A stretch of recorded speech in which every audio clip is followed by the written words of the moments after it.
So now, Cho is actually the winner of a Japanese qualifier to EVO. Oh, wow. Yeah, he won a Persona 4 tournament in Japan, and the winner got flown out to EVO, and now he's all the way here at top 8. He really made his money's worth. He certainly did. And his opponent, Souji, this is his second time here this year, actually. Yeah. He did make a very impressive showing at CEO in Persona. Now here he is at top 8 as well.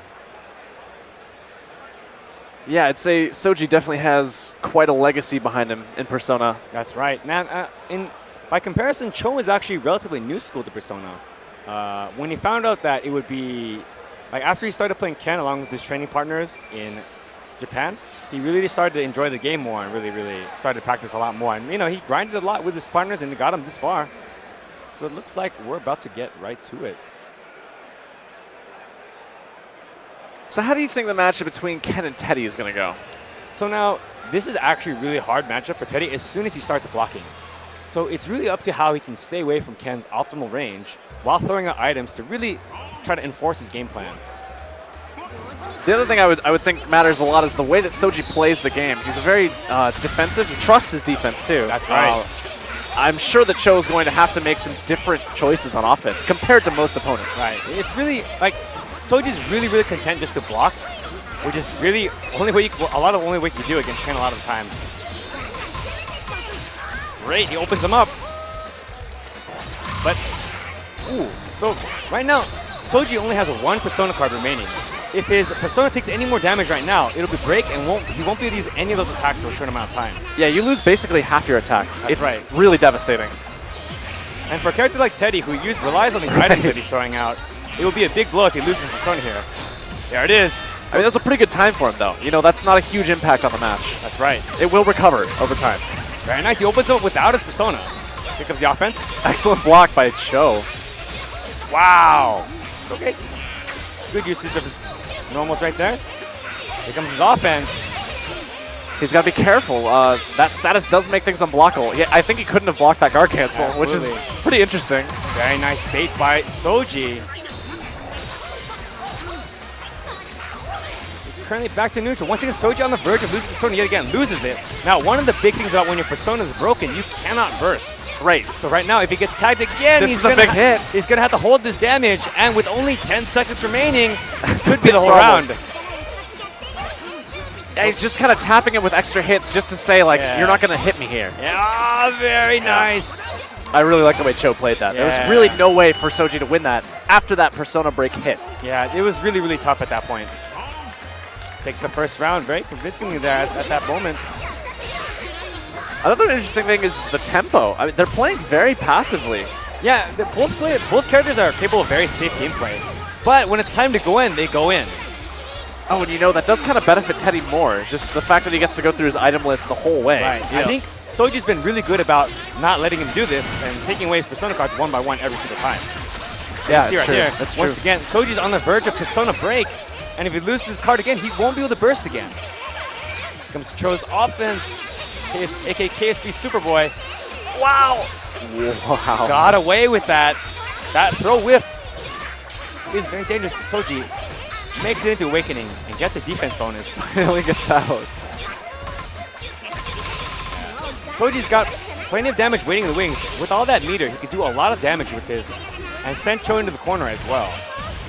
But he's still got his work cut out for him. And since these matches are very passive for this much time, he's slowly losing time as well. Yeah, I don't see many people that can force Souji to play offense. Yeah, exactly. Ooh. And he keeps capitalizing on really important moments like that, like catching a jump from full screen. Exactly. Great throw by Souji. This is his chance. He has 20 seconds on the clock. That is a bad time for the Persona break. The grab is going to work, and that is a match for Cho. Very good play. Basically, both players are playing very passively, but the very minute thing, Cho is actually slowly building up advantage. Right. Basically, every time he takes away one of those cards, he's limiting Niceburst Souji's, ability to really what options he can choose. Yeah, that's true. And I feel like Ken can do that better than most characters. Absolutely. It's very wise to play that game plan. The nuances right here is that basically, even though it looks even, Souji is actually slowly losing every single time he loses one of those cards. Yeah. Right there. Now, Soji's very accustomed to losing his Persona cards. I think that's just something you expect as Teddy. Right. But Cho is tapping them better than anyone I've seen today. Yes, absolutely. He's definitely not letting Souji get away with putting those items out.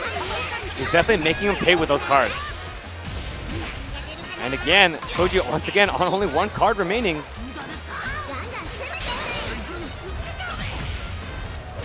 Barrel actually hitting the dog pretty effectively. The dog does have a health bar, but it will only deplete if he's hit. That's right. Meanwhile, there was an unblockable into the barrel right there. Great use of Soji's items right there. Ooh, wow, great anti-air. Touches the dog and then anti-airs. That's very coherent answer. Yes. So as you've noticed that the dog can actually act completely separate from the main character Ken. And he can actually do a lot of great offensive tools here. Right now he's taking this damage from that motorcycle. Another item setup, just catches him standing up. Watch your feet. Oh, reset standing. Here we go. Souji with a bit of momentum here.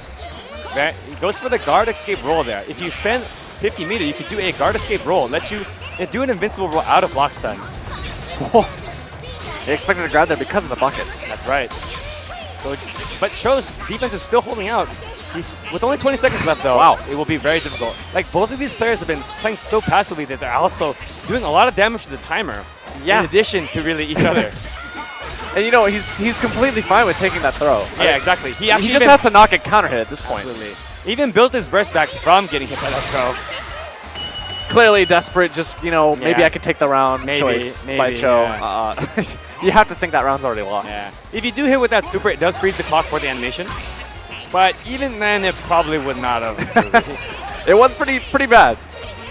Okay. You know, timeouts are very unusual in this game. This is kind of an explosive game where everyone dies, so this is already very unique. All right, here we go. Maybe we'll see the explosive this round right here. Punishes that no tech. That's a great improv on that no tech setup. So in this game, you can delay your tech, but if you delay your tech, you can still be hit on the ground. Right. Now, the combo is still part of the same combo, so it doesn't hurt as much, but, you know, it is more damage. Nice DP there by Souji. Just whipped his counter real quick to use a little bit of his life. Put him underneath threshold to enter Awakening. Makes him much more powerful, gives him more meter. Absolutely. Now, that free meter is really, really good for Souji right now. He's been using those counter assaults, which is can attack out of blocks and so easily. Meanwhile, Superboy has no meter on his burst gauge. No one more burst though. He didn't trust the combo. It might have been difficult to do there. Yeah. But this time, Superboy getting another hit. That might really matter though. One more hit, this could be really dangerous. That's a hit. He's not going to be able to burst this, but the Awakening health just might save him. Ooh. It does. Souji makes great use of 50 meter. But one tap. But one tap. Superboy goes on match point. And that was a great cross-up using the independent dog attack. Just to cross up and force Souji to block the other way. Souji was not ready for it. Great anti-air by Souji. And tags him. Get some offense going here.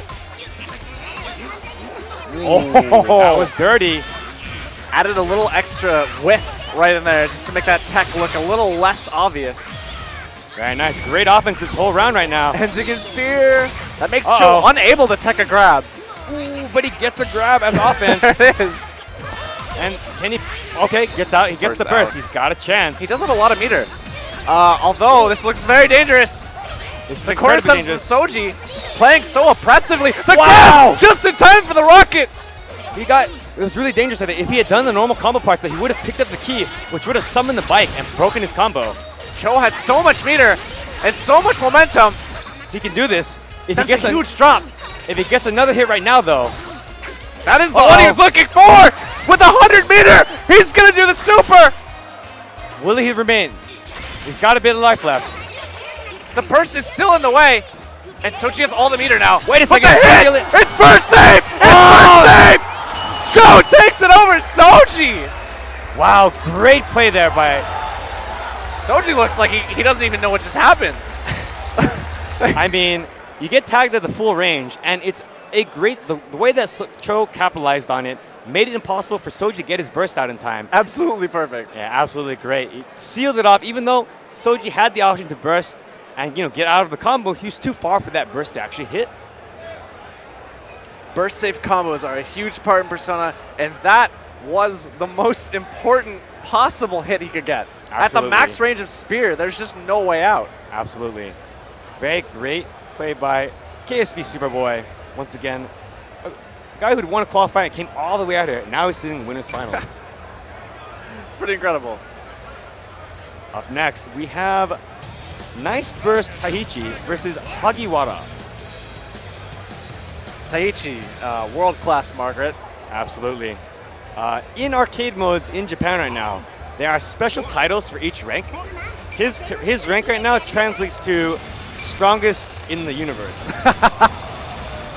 He's the only one to ever reach this title in the entire Japanese scene. That's pretty great. Meanwhile, Hagiwara, no slouch himself. Now, in Japan, there's considered 3 of the most powerful Teddy players, aka the 3 Heavenly Kings, is what I like to call them. The ones people know about the most are Souji and Matt.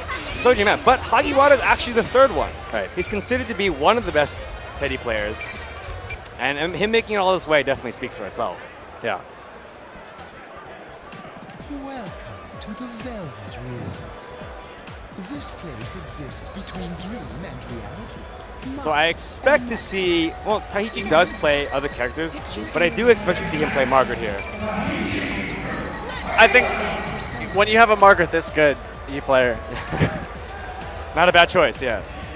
So a lot about what you saw last matchup is comparatively to what Cho had done with his using both the dog and his character itself.